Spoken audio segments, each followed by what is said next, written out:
Superbook. It's the largest in the world. Crescent School of Gaming and Bartending, the only school of its kind in the U.S. Steiner's Pub, a true Nevada-style pub. And by Whoa Promos, WHOApromos.com. Start saying whoa. So get ready, because Sports X Radio with Ken Thomson starts now. That's right, Las Vegas. Buckle up. We are back at it, locked in on a thirsty Thursday here, coming to you live from Las Vegas, Nevada. Sports X Radio coming to you live from PSR Law Studios. Today I am filling in for the legend himself, Ken Thomson. Yeah, you know, sometimes he likes to trust me with the microphone in the studio, so why not have to jump in here and have some fun, have some conversation, and talk some sports. Today I'll be joined by my guy, none other than Chris Winn, Mr. Las Vegas Radio himself in studio, because let's be honest, you got to keep me out of trouble, because if I start saying some things that could get me in trouble, somebody's got to keep me in line. But Chris, how you doing today, my man? You're doing great. We got you, Jose. Don't worry about it. Both of us are we'll keep you locked in all together and keep you away from the FCC violations all across the board. As I'm fired up, man. What is this? We got opening day, Major League Baseball, baby. Come on now. Sweet 16 tips off in a matter of about 5-6 minutes. Give or take, yeah. As you got the first game going on, we got a couple of great guests coming in studio for Sports X Radio. It's going to be a lot of fun hanging out with you guys on this Thursday. Once again, Jose V. Chris Winn, we are coming to you live from PSR Law Studios. PSR Law, Panache, and Ravaputi, the best in personal injury. Over $6 billion, have been won in settlements and verdicts for their clients in the last 6 years alone. Strength by your side, the relentless pursuit of justice. You may not need them now, but you may need them in the future. 702-560-5520. Once again, KSHP Radio, 107.1 on your FM dial and 1400 on the AM dial if you're listening to us there. But if you want to watch us on the tube, we are live on YouTube, Straight Bet Sports. We are live on Facebook, Straight Bet Sports. And of course, on Twitter, check us out as well. You guys know me. I like to do all things social media with the videos and everything else that has to do with that part of it. Now, we got a great show on tap for you guys today, though. Starting off the show here in a few minutes, we will have the regular on the show, Hondo Carpenter, talking all things Las Vegas Raiders. And we'll get into some NCAA March Madness conversation with him, Chris, too. Want to know how he feels about those Michigan State Spartans and everything else going on today. And, of course, tomorrow with the Sweet 16. And in studio, we have a very special guest today around the 4:30 hour here on the show. We'll have none other than IBF Featherweight champion Angelo El Chinito Leo joining us live in studio to talk about his upcoming fight. It's about a month away here, coming up in April against Alice Rahim. How is he preparing for that fight? Is he ready? What can we expect from the champ going into that? We'll get into all of that and all things sports talk here in Las Vegas. Chris, thank you again for joining me, my man. We're going to have Hondo on here shortly, but let's get into a little bit of some college basketball conversation. Oh, we got Hondo on now. Excuse me. So actually, we got Hondo on now. So we're going to go ahead and bring Hondo on now and start talking a little bit about everything we got going on in March Madness. Obviously, some Raiders talk because, I mean, Raiders is the biggest topic of conversation right now with the offseason and everything else going on out there. So Hondo Carpenter joining us live here on the show. Hondo, thank you again for joining us and give us a few moments of your time. First time that I get to talk to you live here on the radio. Appreciate you. How you doing out there today? I appreciate you having me on. It's great to be on with you. I'm doing great, and I appreciate you, my friend. I hope you're enjoying your March Madness and your NFL offseason. I'm getting ready to head to Arizona for the owners' meetings. There we go. That's a lot. That's going to be a lot to talk about right there, especially because the NFL season, like you said, is right around the corner. Draft is getting ready to come around there. Free agency technically isn't over. We can still see a lot of moves being made in the coming days. But before we get into some Raiders talk, I wanted to know if you're okay with jumping into some NCAA March Madness here so we can talk about the Michigan State Spartans over here, since we got our guy Chris Winn in the studio. Our Michigan State Spartans. Not mine. Myself, you guys. Mr. Yeah. Carpenter. Yes, sir. Yes, as they take the court. They are mine. I own them. I take them. I love them. There it is, baby. Talk about. Let's go. Let's start tonight, though, Hondo, right? Because we're both Big Ten guys, right, Hondo? And you've got 3 of the games tonight featuring Big Ten teams, including one game that features 2 Big Ten teams in these matchups. Of course, the one about to tip off right now is the Purdue matchup that's coming up as well, too. But I want to start with that matchup between Iowa and Nebraska. Look at this matchup, and obviously everybody thinks about Big Ten basketball. They use this term a lot, right, Hondo?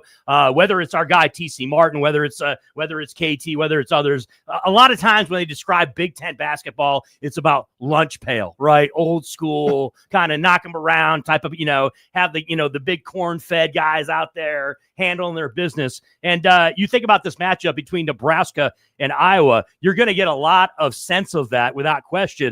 And I take a look at this and I think of the situation with having a guy as a head coach with Nebraska as Fred Hoiberg, right, who obviously as a player is well known and has been a pretty solid coach as well too. A lot of that started with Tim Miles, actually, with as far as the basketball program is concerned with Nebraska. I think that really when Tim Miles was there as the head coach, kind of started Nebraska even being thought of as a school that even had a basketball team.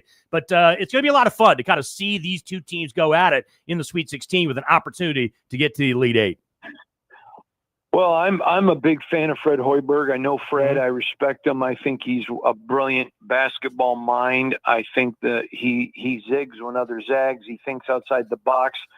He is one of the rare coaches that is old school, but is able to relate to guys in a new school way. I think Fred Hoiberg is a great, great coach. I'm going to tell you, in the NIL era, keep your eyes on Nebraska because they have more billionaire alumni than anyone in America, more millionaires than anyone. Because, remember Warren Buffett was out there and a lot of those people invested with Warren and made a lot of money. Mm-hmm. And all they want to do is win. And there is a lot of money. It's a massive school. If you've never been to Nebraska, you should go there for games, whether it's football or basketball. I would respectfully disagree with you a little bit. Because I was there and covered the entire Tim Miles career. Yep. I don't think he did anything to elevate the program other than get him excited. He's a good man, but they didn't win. And when they made the decision, it was hard for them because that's Nebraska nice. But they went and got Fred Hoiberg, who was a great coach, and then said to him, now build it. And remember, when he first went there, it wasn't NIL. So you had to convince kids. Now they have the resources, you can do it. And I love to see Iowa State, and Nebraska and all of them in it. So it's great to see. I'm super excited about March Madness. Guys, I don't know if Nunchuck gave you the word, but I have to pop out here at 4:10. But thank you for having me. And again, I love that about NCAA basketball, and I can't wait. Let's hope we're talking about the Spartans in a Final Four, come Sunday night. Awesome, Hondo. We greatly appreciate you. I know it was quick and it was smooth here, but greatly appreciate you at least giving us a quick moment of your time. I know things happen and you got to take care of some things there, so don't worry about that. We greatly appreciate you at least hopping on with us a little bit. Let everyone know real quick where they can find all your work on social media. Just follow me on Twitter at Hondo Carpenter or on YouTube if you go to Las Vegas Raiders Insider with Hondo Carpenter. So thanks, guys. Yeah, absolutely, Hondo. Appreciate it. Look, you got a couple of minutes, right? No, you got to go. Oh, you got to take off right now? Okay, you got to go now. Yeah, I appreciate the time, Hondo. Have a great rest of your weekend, my friend. Yeah, so Sports X Radio, Jose, coming to you back from Las Vegas, baby. I know that was quick. It was something unexpected, but you know what? 4:14, but it's all good. It happens. We ad-lib, we make it. We got to do what we got to do. But look, this is basically the rubber match between Iowa and Nebraska, right? Yeah. Both teams took each other on the road, basically won each game. But this is probably the best stage possible to have this rematch. Obviously, Sweet 16, Elite 8 on the line. You mentioned Fred Hoiberg, though. Right. Big topic of conversation, right, at what he's done with this Nebraska team. How far do you really think they can go, though, if they win tonight? Oh, they can go to the Final Four if they win tonight because look, this line's a short line, right? We're talking about a 1.5 line in this matchup. So it was up to 2, went down 1.5. It gives you an indication, though, how close these teams are, right? And you go by what you mentioned, of course, these teams split in the regular season. The last meeting, though, Nebraska was pretty solid. I mean, they won that game, 84-75 in that tail. Cale Jacobson was really good, scoring 15 to help Nebraska get the win there. And Cale Combs was darn good, too, for the Hawkeyes. So I think if you look at these two teams, obviously they both got to the Sweet 16, so they're both playing well. But I think that if you look at it, Nebraska's playing a little bit better than Iowa is in this tournament so far, for whatever that's worth. Another cool note too is obviously Fred Hoiberg's the coach at Nebraska, but he also has a son, Sam Hoiberg, who's on the team. He's averaging almost 10 points a game for this team and almost 5.5 rebounds a game and over 4 assists. So it's not like he's just a nepotism, the coach's kids on the team type of deal. He's a guy that actually contributes to this team. So I think if Sam and Kale and these guys can kind of get things rolling, I'm thinking Nebraska is going to be my pick to knock out this W and head to the Elite Eight. Definitely going to be a game to watch tonight. Obviously, not a game we were expecting, a 9 versus a 4. Right. Iowa coming in, taking out reigning national champion Florida Gators a couple of days ago. That was a great game there. They basically came in, did what they had to do, and took them out. Any cause for concern for Florida? And the reason I asked that, with the world that we're in now, Chris, NIL, transfer portal, all these kids are free agents now. They're not like, I'm here for 3-4 years, I'm going to stick around. They can move around. So is this a cause for concern for Florida, or is just plug and play? Let's see who else we bring in next season and keep moving forward. Oh, you're talking about the Gators as far as next season. Correct. As far as next season, not now, obviously. Yeah. I mean, look, Florida has become a program, and it's kind of been debated. Are they really a blue blood in basketball? I don't think so. I think they're a purple blood. Yep. Okay. And by the way, there's a lot of purple bloods in college basketball. So making a determination based on one kid's opportunity or one roster move over a period of time, I don't necessarily know if that's going to be a huge difference when it comes to a school like Florida. Look, they're going to get big time players, especially from the state of Florida and from the South, because of their recent success, right? Multiple national championships and a pretty sound and steady coaching situation there too in Gainesville. So I don't really anticipate that's going to be a real issue when it comes to all things Gators basketball. And then you also talked about Nebraska being in this game, and excuse me, but my question to you with some of the other games coming up, right? Obviously, you're talking about blue bloods and schools and what type of programs that they have. We got to look at some of these coaching matchups as well, right? We're going to have some fun ones, especially starting tonight. Tomorrow is the one that I'm really looking forward to, is St. John's versus Duke, because that's going to be one of those games where you have obviously John Shire, young and up and coming coach, but still making his name, still doing great things. Obviously going to be there for a very long time, coaching, waiting behind Coach K. But then you got him going against none other than Rick Pitino, right? The guy's already taken 4 programs to the Sweet 16. You got Providence, St. John's, Kentucky, Louisville. 4 good programs that he's basically came in and done things for and basically turned them around. Look what he did with the St. John's before they got there. So I think one of the biggest topic of conversations throughout these next 2 days, Chris, should also be the coaching matchups, right? Your Michigan State Spartans, going against, UConn and Hurley, like Tom Izzo, like that's going to be another great matchup. And I don't mean only on the court with the players, right? And the action we're going to see, but the mentality, the game plans, everything that these coaches are going to throw at each other. I think it's going to be a lot of fun basketball to watch in the next 2 days. Oh, there's no question that the coaching matchups are going to draw some big time storylines. Not necessarily tonight, right? Although tonight we have a couple interesting ones, right? With teams hitting the court, but definitely tomorrow, as you pointed out, with Tom Izzo going up against Hurley, and a lot of debate both on TC Martin Show and of course Sports X Radio here on KSHB and beyond on the worldwide websites. Who's the better coach, Tom Izzo and Danny Hurley? I mean, come on. All right. So look, I'm a Michigan State guy, so I'm going to have a biased take when it comes to that. Yeah.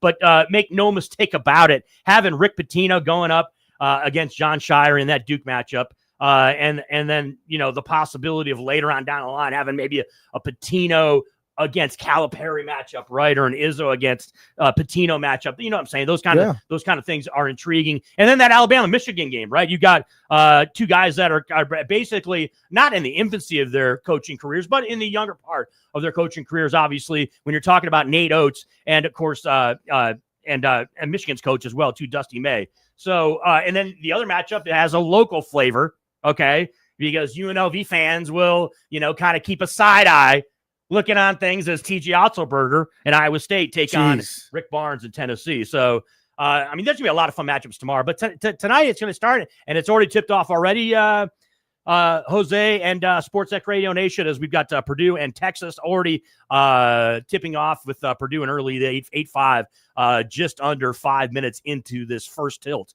of the Sweet 16. And then, of course, it'll be followed by Iowa and Nebraska in the second game. Jose Volonte, Chris Winn coming to you live from Las Vegas, Nevada. You guys are tuning to Sports X Radio live here on KSHP 1400 AM 107.1 on your FM dial. And of course, sportsxradio.com. If you guys want to listen to us there now or even later after the show, you can catch all of that out there as well. Now, Chris, we gamble. We talk about gambling. We're in Las Vegas. We bet on these games. So I'm going to let you know a little parlay that I did. It's crazy, but the odds were astronomical. $3, which is all I had left in my account. Don't make fun of me. It's going to pay me $441 if, and this is the big if, I have tonight Arkansas taking down Arizona. Tomorrow, I have St. John's taking down Duke. Mm-hmm. I have Alabama taking down Michigan and Michigan State taking out UConn. I know that's rough because that's two number ones we're basically trying to get. Three number ones, I believe, we're trying to get out of here at the end of the day when it comes to that. I know it'll be tough. I know it probably won't happen.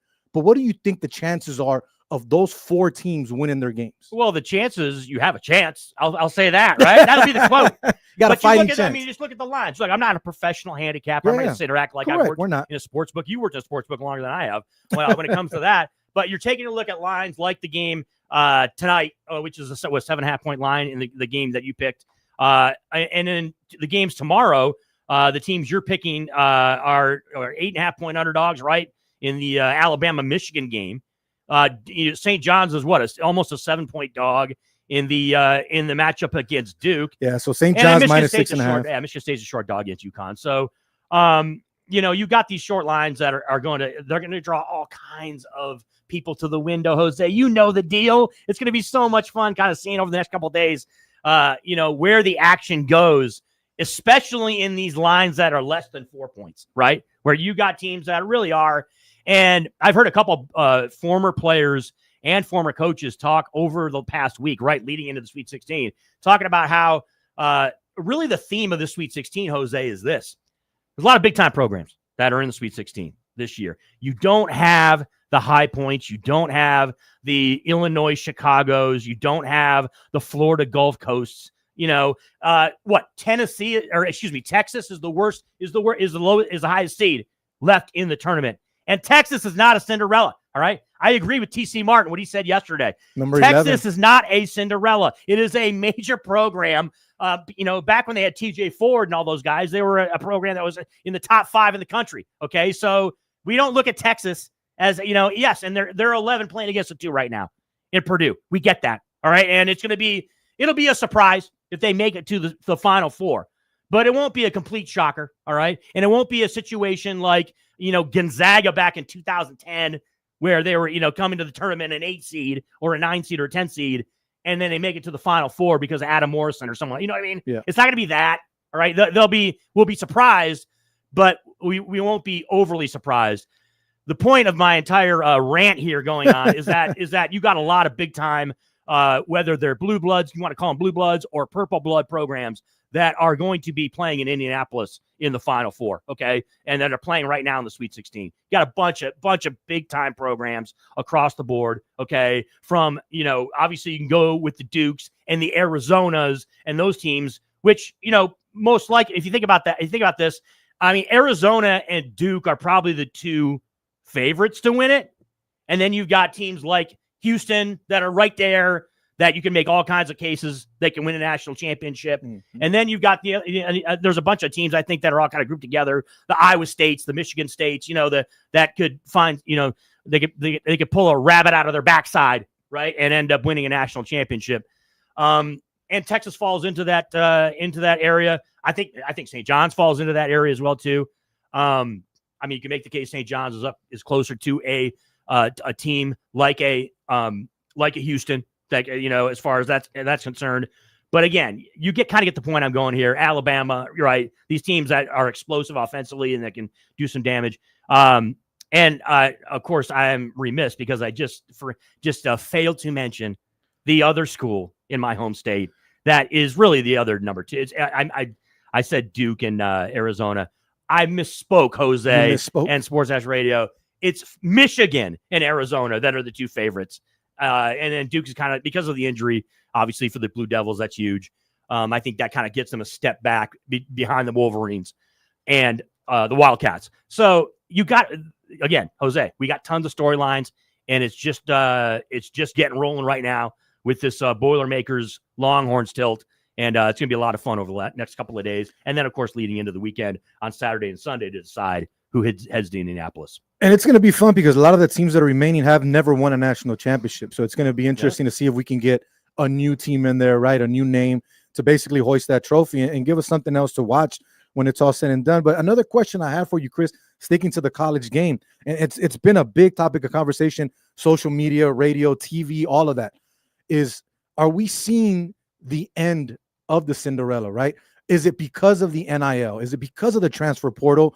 Or are people just over-exaggerating? It just happens to be one of those years where you're just seeing certain teams not win as you expected when it comes to these big seeds, right? Like you said, we're not seeing the 16s, the UMBCs beat the number ones. You know, we're not seeing that anymore. But we're also not seeing the 13s, the 14s, the 12 seeds that are winning as many games as we're used to seeing. So do you think that the Cinderella, as they say now, is basically gone, or would you disagree with that? No, I think it's gone, but because of a couple of things, right? It's not just because of NIL. It's also because the era's kind of changed. There was this period between, I want to say 1999 and 2019, where you had that opportunity, where you had all the Cinderellas, right, Jose? Think about it, guys. You had all those teams that had absolutely no business being in the Final Four, right? No business being in the Elite Eight. And yet, because of how the landscape was between 1999 and 2019, where you could be, guys wanted to be a big fish in a little pond, right? Or a big fish in a smaller pond, not necessarily be, a medium size or a small fish in a big pond. What do I mean by that? There were schools like the Florida Gulf Coasts, right? Like the Davidsons with Steph Curry, right? Like those kind of schools where you'd get a player that was a player that could have absolutely played at a big time institution, right? But just, I don't want to say fall through the cracks, but end up playing because they want to be a big fish in a smaller pond, right? And they want to go to have the college experience somewhere else where they can be that guy. And those teams, for whatever reason, that didn't happen before 1999. You did not have teams, and all you college basketball experts out there that are claimed to be experts, you find me that those schools that happened on not even a consistent basis, like once every 5 years, I'll give you, right? Back in the 1990s, 1980s, 1970s, the schools like Gonzaga's, right? And like Wichita State, and those schools, where they had any type of success when it came to late into the NCAA tournament, getting to the Final Four. It didn't happen, right? I mean, last time it happened was in the 50s with like Holy Cross, right? When Bob Cousy and Tommy Heinsohn were there. You know what I mean? That's the last time it happened. There was a huge stretch for like 40 years where you didn't have the Cinderellas making it to the Elite Eight or the Final Four. Then all of a sudden, what happened? We start to go in the new century, right?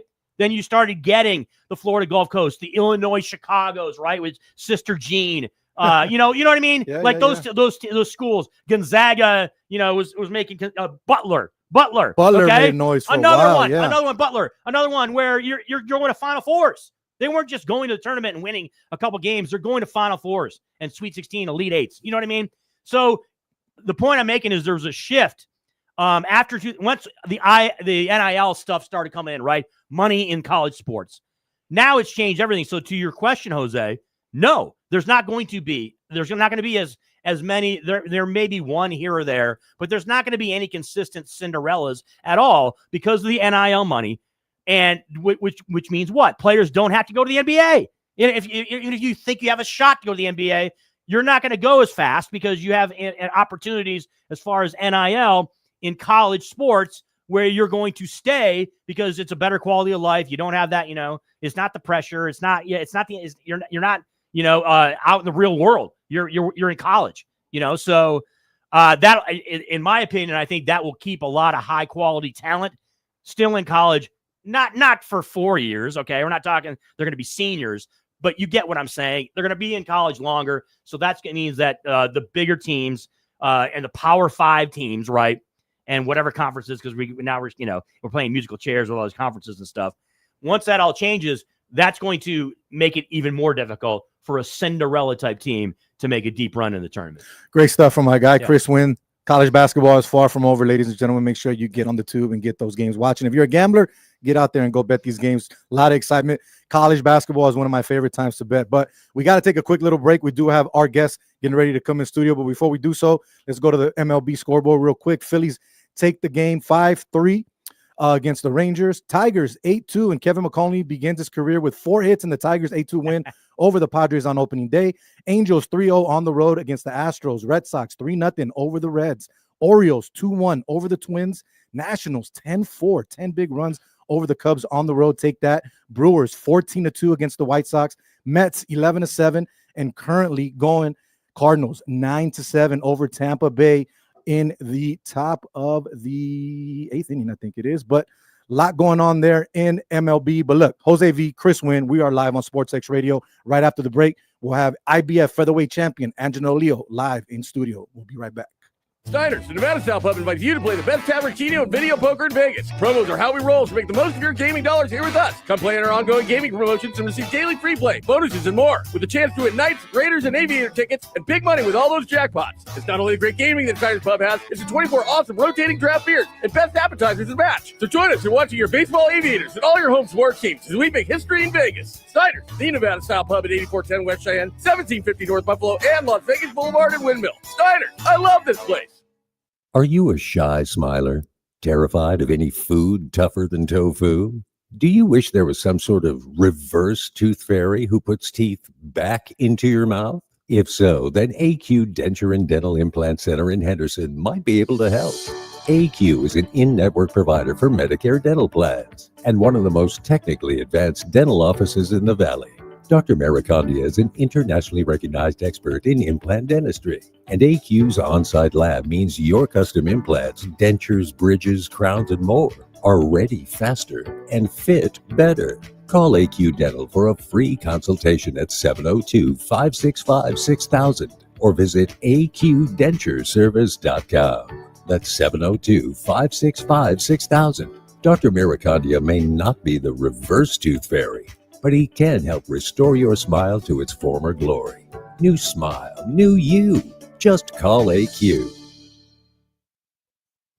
Hey bartender, what'd you learn in school? I learned a red snapper, kamikaze, Long Island iced tea, black Russian fuzzy nickel, and the sex on the beach. Margarita, Bloody Mary, slow gin fizz. Learn to make them all on the rocks with a twist. That's a school trip with 10, and I highly recommend you call 1-800-BAR-10.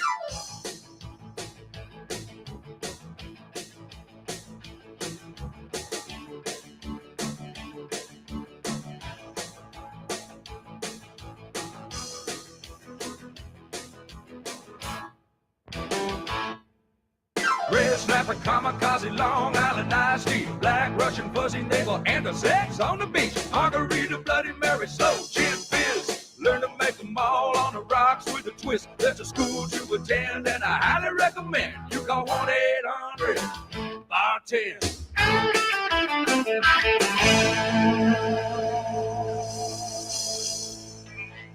There's Super, and then there's Super. The Superbook at Westgate, Las Vegas. The largest, most exciting race and sportsbook in the world. Home of the Super Contest and Super Contest Gold. The largest wagering menu in Nevada. Walls of 4K LED screens. Free Wi-Fi. Convenient parking right outside the book. 30,000 square feet of action. And action outside the book on the Westgate Superbook app. Available in the App Store. Wager anywhere inside Nevada state line. The Superbook at Westgate, Las Vegas. Where the action is. Whoa, finally, some promo swag that's actually cool. Whoa Promos has the best lineup of promotional items you've ever seen. Backpacks, frisbees, jerseys, golf stuff, flash drives, too much to mention here, and all with your company logo. Whoa! Set up a free consultation with one of their expert promoters. Then pick the swag that's got you written all over it, and whoa, you've got the coolest swag in town. Visit whoapromos.com, WHOA promos.com. They've got offices in Los Angeles and Las Vegas, and even have a Fortune 500 client. They do lots of international business too. Call 888-725-8242. That's easy. 888-725-8242. Or visit whoapromos.com. With thousands of selections, fast delivery times, and prices to fit all budgets, you, your customers, and potential customers will be saying whoa in no time. Visit whoapromos.com today. WHOA promos.com, and start saying whoa.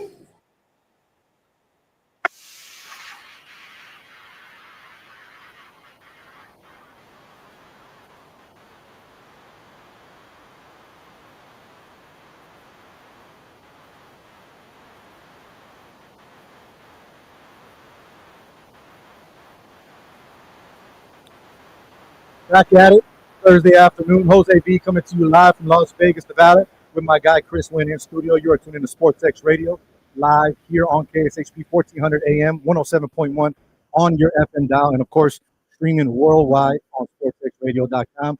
We have a very special guest for you guys in studio joining us now. So remember, if you guys want to hop on the YouTube video, Straight Bet Sports, you want to hop on the Facebook page, Straight Bet Sports, also on Twitter, so you can check it out and hang out with our guest today. He is none other than IBF featherweight champion, Angelo El Chinito Leo. What's going on, my man? Greatly appreciate you joining us. Yeah, thank you guys for having me. I appreciate you for having me. It's been a long time coming, man. We were talking about it before, right when you got in, how basically hopped on your TikTok feed one day and you were just live and just hopped on it, gave you a comment, hit me back, and now we have it here today, my man. But I greatly appreciate you joining in, coming into the studio. I know you got your kid and your girl here with you, so I know it's a lot to do, so we greatly appreciate you. But how's everything going with you so far with the fight coming up and training camp as well? Yeah, man, it's going great. It's been a tremendous training camp so far. We're still a month and some change out, but nevertheless, you know, I'm ready. I'm hungry, and I've been training extremely hard. And yeah, we're ready. May 9th. It's been almost a year since I fought, but and I'm hungry, and I'm anxious to get back in there, and I'm anxious to make a statement this fight and prove to everyone I'm the best featherweight in the world. So let's take a little bit of a step back. Before you became a featherweight champion, you were a WBO super lightweight champion, I believe it was. Junior lightweight. Junior lightweight champion. I mean, junior featherweight. Got that belt, ended up losing there in the fight, and then you took a little bit of a time, some layoff, right? Right now you talk about your 1 year you've been off or whatever before you get to the next fight. Yeah. Talk a little bit about how layoffs can affect you, not only physically but mentally, right? Because you got to be prepared all the time. Yeah. Layoffs are, you know, a kryptonite for a fighter's career, but you got to know how to go about it, because it happens. You know, it's boxing, and not all the time you're going to be always active. Gotcha. Sometimes there's issues. You know, you get injuries, promotional issues, things like that.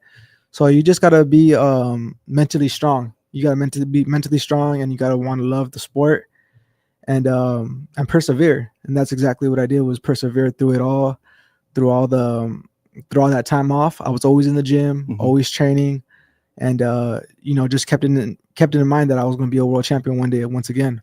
And that was against Stephen Fulton, I believe, your only loss as of to date, right, that you have on your record? Yeah. Got it. Now, obviously, I know everybody's path goes differently, right? You're now the champ. You've already defended your champ going to Asia, I believe, in Japan or whatever it was. So that's tough to have to go all the way across the world, basically defend it. But you did so, and now you're going to be defending your belt again against the Beast Reem. Aleem, excuse me. Aleem, the last name. I keep messing it up. But is there any thought of you ever in the future, if Fulton were to ever come back to the featherweight division and have that rematch? And the reason I ask that, because if you look at it in the MMA game or even in boxing, sometimes guys like to relinquish that L, right? They want to fight the person that took it. Chuck Liddell tried to do it before he retired.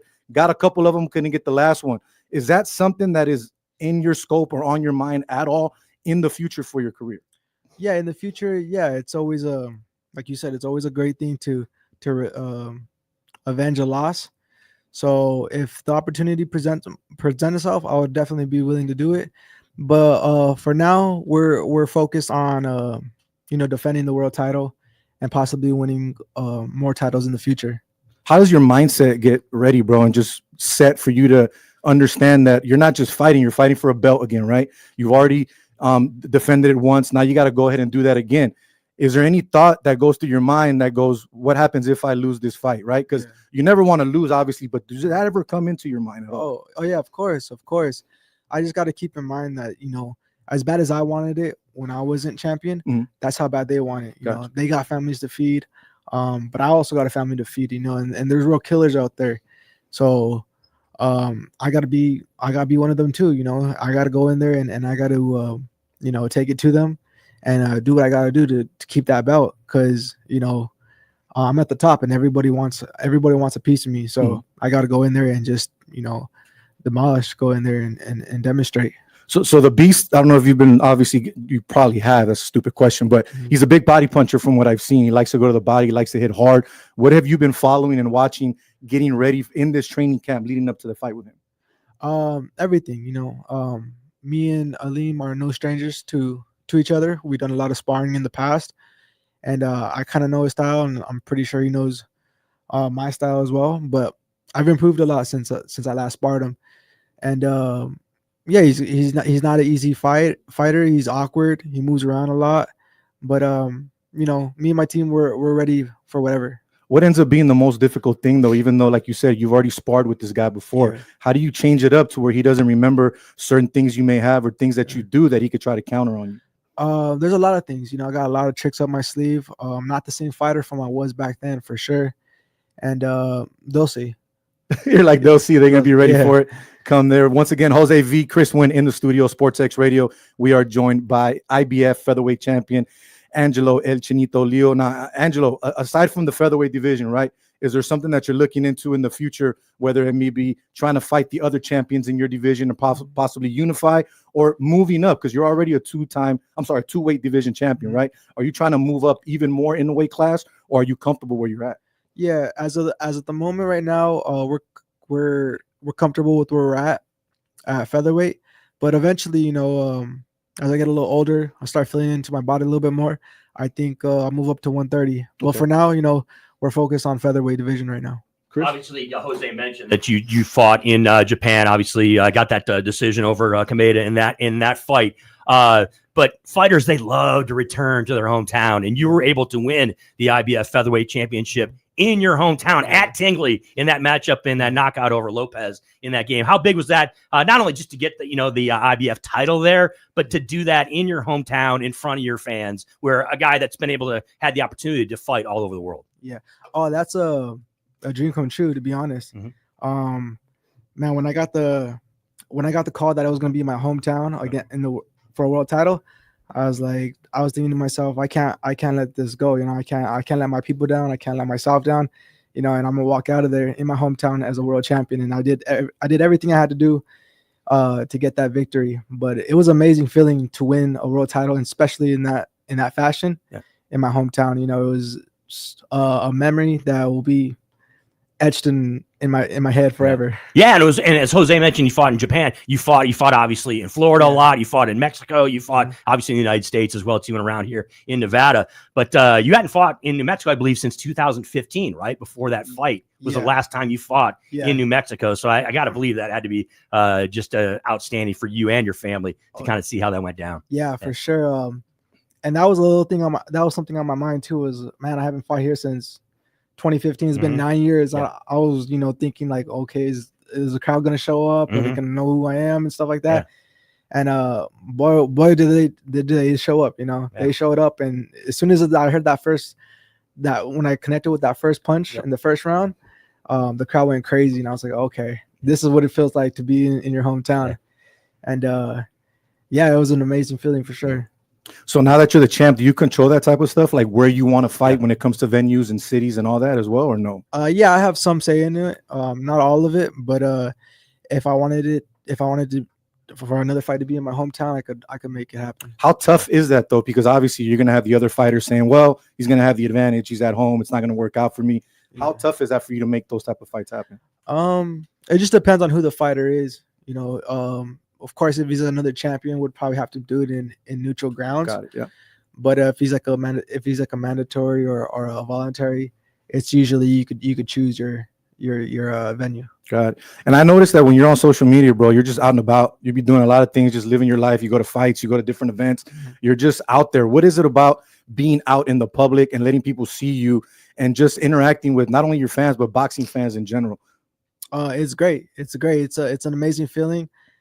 This is the life of a champion, and I have to conduct myself as one, and to meet the fans, greet the fans, and stuff like that. Be that role model. Yeah, basically. Be that role model, because just like I was a fan of boxing and I was young, there's up and comers that look up to me. So I want to set a good example for them as well. So to that point though, right? You being the champion, now you have the bullseye on your back, right, Angelo? When you think about it. So does the mentality change for you now that you're the guy that's on that a lot of the up and coming guys are shooting for? You were the guy, right? That was the guy that was, I'm on the grind. I'm trying to get to that finish line. Yeah. I'm trying to get to my goal of being the best in the world in my weight class or multiple weight classes. Yeah. Now, does the mentality change a little bit, or do you have any, does anything change as far? It probably doesn't, right? When it comes to your day to day with you and your team, when it comes to getting ready for fights, but just from a mental standpoint, what is there a difference there now? Just a little bit, but the hunger's still there. You gotta make sure you maintain that hunger and maintain and just to keep in mind that I'm out looking for more titles. You know, I'm still chasing. You know, and there's also fighters that are gonna be chasing me. So I just gotta have that competitive mindset at all times. You know, that they're after me, I'm after them. You know. So obviously this is a mandatory fight. You got to fight him because it's mandatory through the IBF. If you end up winning this fight, which hopefully that's what we're hoping for, that you get that W, what's next for you? Is there anybody else, whether it's a champion or just maybe someone that's coming up trying to make a name that you're looking out there to fight? Yeah, so we haven't gotten that far. Right now we're focused on Reyes, but definitely, you know, I'm all for it. I'm all for all the other champions. All the smoke. Yeah, all the smoke. You know, if Inoue wants to come up, I'm ready for Inoue as well. But right now we're focused on Reyes Alim. He's not a pushover, so we're gonna focus on him, and then after that, you know, we'll worry about the other champions as well. But I'm not ducking no one. No, I get that. I love the focus, but obviously all boxers always get asked that question. Who do you want next? Who do you really want? So take everything aside, forget your fight. If you could have one fight right now against one boxer, who is it that you really want? Inoue. Yeah. Monster. Yeah. Okay. Yeah, because he's a top, arguably the best fighter in the world. And to be the best fighter, you got to fight the best, right? You got to beat the best. So, you know, I want Inoue for sure. I know he's got he's got to take care of business with Nakatani May 2nd. But after that, if he moves up to featherweight, I'm ready. I'm here. And ever since you became champion, have you had any past champions in your ear or reaching out to you, whether it's giving you advice or showing up to the gym, trying to give you pointers or anything like that? Yeah, not in recent times, but I have had some advice from like Nonito Donaire, Shakur Stevenson, those kind of guys right there. Okay. So can you talk a little bit about other guys that you may have sparred that are known out there that are probably in the game as we speak? Yeah, those two right there. The first ones that come to mind is Nonito Donaire, Shakur Stevenson. They're pretty relevant in this day and age. And these are guys you've sparred, is what I'm saying already. Yeah. Okay. Yeah. And he's up there. You know, he's up there in his pedigree and his skill set. So is Nonito. You know, Nonito's got he's got a lot of power behind his punches, and I realize why. The training that he does, the things that he showed me, the way he torques his punches, the way he shifts his body weight, things of that nature. He showed me a lot about that. So basically, these are guys that you kind of try to model your game after, right? The way that you want to box. Obviously, you're going to create your style, but you try to pick up tricks of the trade as you go along. Right. And I watch a lot of boxing too. I watch a lot of boxing, like Roberto Duran, Oscar De La Hoya, Manny Pacquiao, Floyd, Sugar Ray Leonard. You know, all those guys have influenced my style to what I am today. So you're a boxing historian, though. You basically follow it, you know it, you enjoy it. It's not just about you being in the sport. Yeah. I love boxing. I've always loved boxing ever since I was, 9 years old, 10 years old. I would watch, the old timers when everybody was watching the newcomers and all that. I was watching like fighters from the 80s and 70s and all that. So what other fighters can we think about coming out of New Mexico? You talked about it earlier. John Jones. Oh, yeah. Now we got you, IBF champ. Anybody else that you know that we should think about? This weekend you have another New Mexican fighting on the Fundora Thurman card. Brian Mendoza. He knocked out Fundora. Back like in 2023. I remember that fight. Yeah, got it. He hit him with that big left hook. So he'll be fighting here this weekend. You got some newcomers coming up as well. What's his name? Yoruba Moreo. I think it's Yoruba. Jorge Villarroel. Those guys are coming up. They're like 2-0, 3-0 right now. But you guys should be hearing getting that name up there. You guys should hear from. Angelo, you athletes, they're fans of, a lot of them are fans of a lot of types of sports, right? You're rolling here. You got the Oakland A's, soon to be Las Vegas A's hat on. But as an athlete, what other sports do you kind of gravitate to? Are you a fan of like other sports or other athletes from other sports where you talked about all the boxers, right? That a lot of big time boxers, by the way, that are legends in the sport. But are there other sports that you gravitate to or that you're a fan of or that you pay attention to? You know what? I'm all about boxing, man. I'm all about boxing. But I do like my baseball though. Okay. I do like my baseball. Now I wouldn't be able to tell you who the players are, but I did watch the World Baseball Classic with my buddy of mine. Absolutely. And it was a lot of fun. You know, he was teaching me, he was showing me the ropes of how they play the game and all that. Yeah. And I really enjoyed it. But yeah, man, I'm all about my boxing. Nice. You know? I'm all about my boxing. I do take some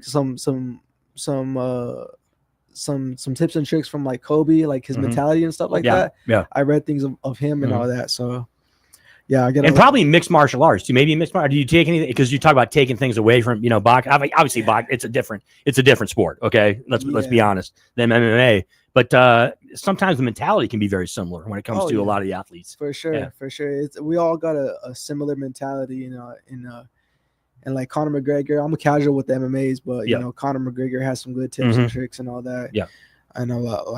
I like Max Holloway, Conor McGregor, and fighters like that. Do you take anything away from UFC fighters? Like whenever you watch a fight, because I know some of them are boxing technique, but a lot of them are ground and pound. Do you take anything away when you may watch something and go, oh wait, that might work, or I can try that? Not watching it, but the funny thing is my boxing gym that I train at, Fight Capital, they have a jiu-jitsu. Okay. Jiu-jitsu upstairs. Yeah. So the jiu-jitsu teacher, he'll come downstairs and like he'll teach me some tricks, like when I'm in the clinch and all that, how to get out of the clinches and stuff like that. But yeah, I'm willing to actually even try my hand at just some jiu-jitsu one of these days. So you made the transition. Okay. You're in Vegas, right? You can do Vegas. It's been the entertainment capital of the world, but it really has been the boxing capital of the world for many, many years. How's the transition been for you, your family, and your team kind of coming here? As Jose mentioned, right? You have people in town that are either retired fighters or people that have been in the fight game that you're going to be able to kind of be a sponge and get knowledge from. But what has the transition been for you and your family from a family standpoint coming here to Las Vegas and being a part of this community? Oh, it's amazing. You know, Vegas for these past 9 years has treated me super good. I feel right at home. I feel welcome here at Vegas, and I consider it my home right now. But I wouldn't change it I wouldn't move anywhere else if it wasn't for boxing. You know, I think boxing here in Vegas is where you got to be. It's the mecca of the sport. You got, like you said, you got old timers, you got new timers, and it's just a great place to be for boxing. Yeah. So I like how you bring up old timers, new timers, and the promoting game now too. You have a lot of that, right? You have the controversy with Oscar De La Hoya and Dana White. You have Dana talking about top ranked in the Jesus, why am I spacing out on his name? The promoter. Bob Arum. You know, talking about how he has only done one fight. Like, how does that work with you though in the promotion game with your promoters, right? Like, because they're going back and forth. You have guys that are a little bit younger that were previous boxers that are trying to promote, and then you have guys that are just old school guys in the game. Who do you feel and see that does a better job at promoting these fights? Oh, that's a tough question. I'll leave that one up to the promoters. I'm just the fighter right now. I'm just the fighter right now. I don't want to step on any toes, but definitely.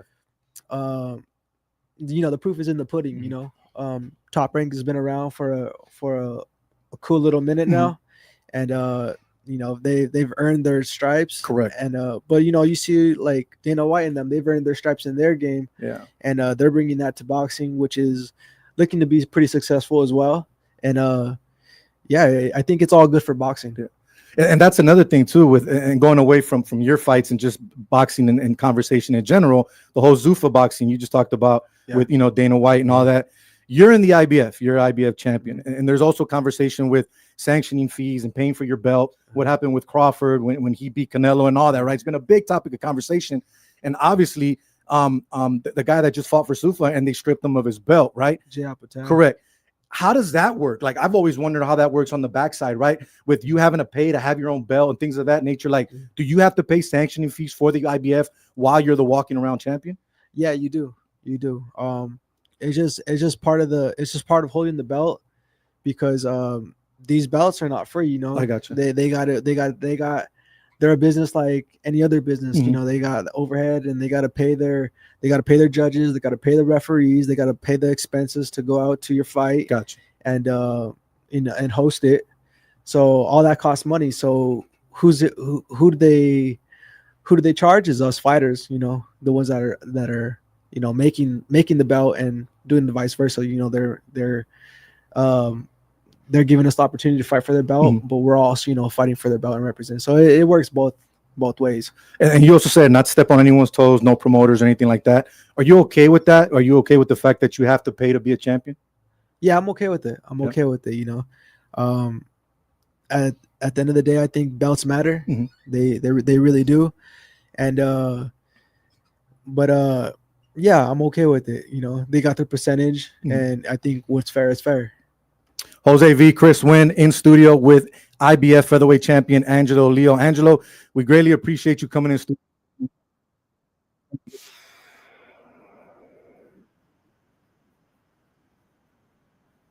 Before we let you go, let everyone know where they can find you on all things social media and how they can get prepared and follow you for that fight.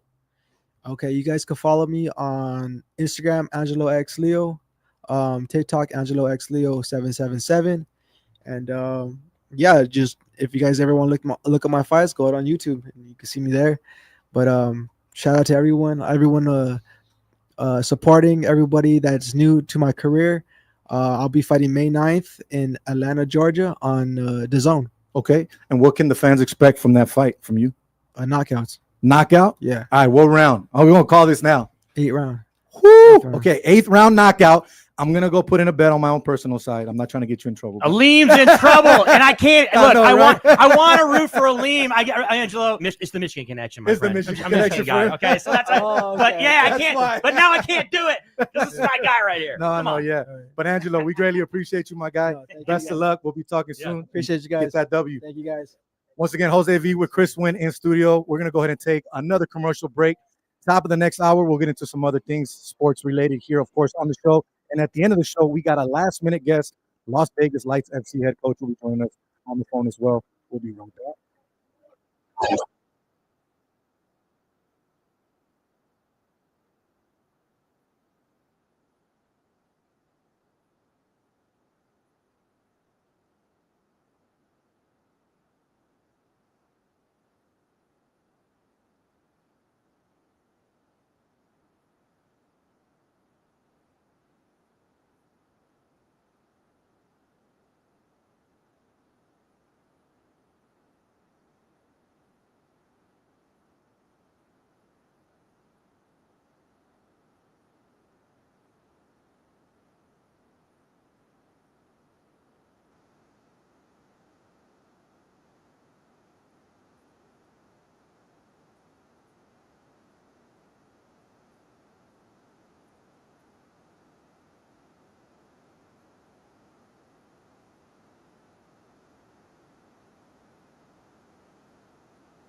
They're not. Guitars from Wild Audio are better, bolder, stunningly beautiful. Upper playability, unmatched by even the legacy guitar. Wild Audio Guitar. Tailor-made for Black Label Society frontman and head tailor reunion guitars. Wild guitars from Wild Audio. Come in the most amazing shapes and finishes. ends with one name. Wow, the sound, the frequency, the playability, CY Slash, the Adams, Brad Cooper, and more are wild about their wild audio guitar.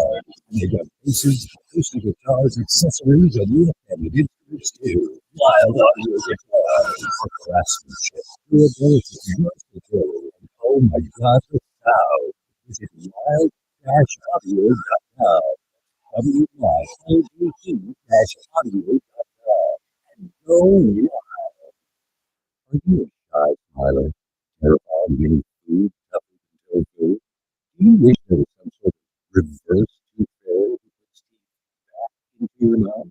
If so, then AQ Dental and Dental Implant Center in Henderson might be able to help. AQ is an in-network provider for Medicare dental plan and one of the most technically advanced dental offices in the valley. Dr. Maricambio is an internationally recognized expert in implant dentistry, and AQ's on-site lab means your custom implants, dentures, bridges, crowns, and more are ready faster and fit better. Call AQ Dental for a free consultation at 702-565-6000 or visit aqdentureservice.com. That's 702-565-6000. Dr. Maricambio may not be the reverse tooth fairy, but he can help restore your smile to its former glory. New smile, new you. Just call AQ. Whoa, finally, some promo swag that's actually cool. Whoa Promos has the best lineup of promotional items you've ever seen. Backpacks, frisbees, jerseys, golf stuff, flash drives, too much to mention here, and all with your company logo. Whoa! Set up a free consultation with one of their expert promoters. And with the swag that's got you written all over it, and whoa! You've got the coolest swag in town. Visit WhoaPromos.com. WHOAPromos.com. They've got offices in Los Angeles and Las Vegas. And even on the Fortune 500 flag. They do lots of international business too. At 888-725-8242. That's easy. 888-725-8242. Or visit WhoaPromos.com with thousands of selected fast delivery times and prices to fit all budgets. You, your customers, and potential customers will be saying whoa in no time. Visit WhoaPromos.com today. WHOAPromos.com and start saying whoa. There's super, and then there's super. A Super Bowl at Westgate, Las Vegas, the largest, most exciting racing sportsbook in the world. Home of the Super Contest and Super Contest Gold, the largest weekly menu in Nevada. Walls and 4K LED screen, free Wi-Fi, convenient parking right outside the book, 30,000 square feet of action, and action outside the book. The Westgate Superbook app available in the App Store. Wager anywhere inside Nevada State Line. The Superbook at Westgate, Las Vegas, where the action is. DeMarco's Pizzeria and Wine Bar, voted best pizza 5 years in a row. And since 2011, we've been bringing the taste of Brooklyn to Vegas. Choose between our New York-style thin crust or the thick crust Sicilian. And it's not just pizza. Dom DeMarco's offers a variety of pastas like baked penne and our famous lasagna, plus entrees including chicken parmesan and blackened salmon. And don't forget about the desserts. I'm getting hungry. Dom DeMarco's Pizzeria and Wine Bar, 9785 West Charleston, right down the street from Red Rock Casino. Pop in for our weekday happy hour too, with discounts on beers, 50% off pizzas, cocktails, and a selection of our favorite wines. Plus, join us for private events on the patio, in the dining room, or just have the best of Las Vegas delivered. Call 702-570-7000 or visit DomDeMarcos.com. Dom DeMarco's Pizzeria and Wine Bar. Taste the quality. Welcome back from halftime. It's just after 5 o'clock in the big city. Time to continue America's favorite Las Vegas sports show, Sports X Radio with Ken Thomson. Yeah, what up? Party's going on. Going to a party! Sports X Radio with Ken Thomson is brought to you by Hannah Shea and Ravaputi, trial lawyers that get results. Dom DeMarco's Pizzeria and Wine Bar. Visit DomDeMarcos.com. Taste the quality. The Westgate Superbook. It's the largest in the world. Crescent School of Gaming and Bartending, the only school of its kind in the U.S. Steiner's Pub, a true Nevada-style pub. And by Whoa Promos. WHOApromos.com. Start saying whoa. So get ready, because SportsX Radio with Ken Thomson starts now. Back at it on a Thursday here, hour number 2, SportsX Radio, coming to you live from PSR Law Studios in fabulous Las Vegas, Nevada. In the studio with my guy, Chris Winn, filling in for Ken Thomson. He's on the road enjoying the Sweet 16, taking some very well-deserved time off. Let's get you guys into some scores here. Sweet 16 action. Texas taking on Purdue, 35-39. Purdue up at the half. Iowa, Nebraska. Nebraska up 32-24. About 8 ticks left there in the first half, Chris. Still 2 more games left at the end of the night, obviously, so we still have a lot of college basketball left to talk about here on the show. But we also want to get into some MLB. We talked about the MLB scores before we went on the break. MLB is back, opening season yesterday. Big topic of conversation, though, was not that the Yankees demolished the Giants the way they did. It was the fact that Aaron Judge did not have a hit. He struck out 4 times, and his struggles from the World Baseball Classic now seem to continue and drift into this MLB season. Chris, is this a cause for concern for me as a Yankee fan, obviously, but for the Yankees in general and Aaron Judge, that this is dragging away from the WBC now into the regular season? It's a fair point to make, no question about it. Is it something to be concerned about? I don't necessarily think so, no. I mean, look, I get it. Sports talk radio, especially, right, you guys, in New York City, is going to be going nuts about it, especially if it extends into their second game of the season, right?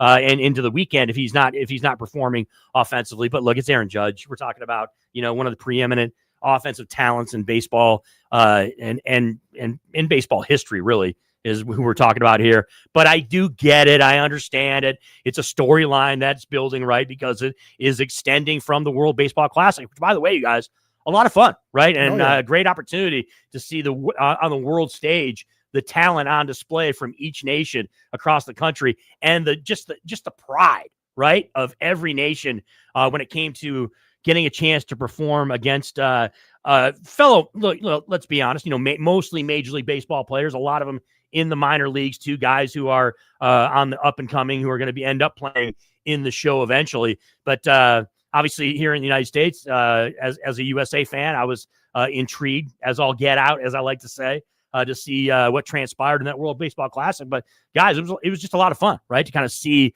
all the world's best on the diamond out there competing against each other. It was awesome because you also had so many topics of conversation going on as to who was the best team in the world, right? Mm-hmm. You had Mark DeRosa coming out saying, I got the best 30 players in the whole world, or whatever it may be. Yeah. And then you have other coaches coming out saying, maybe there's other teams that might have something to say about that. Now, I honestly thought the Dominican Republic probably had the most entertaining, exciting team that there was in this whole World Baseball Classic. They had fun. They enjoyed themselves. Not only that, the type of respect they had for their counterparts, right? The teams that they were playing against.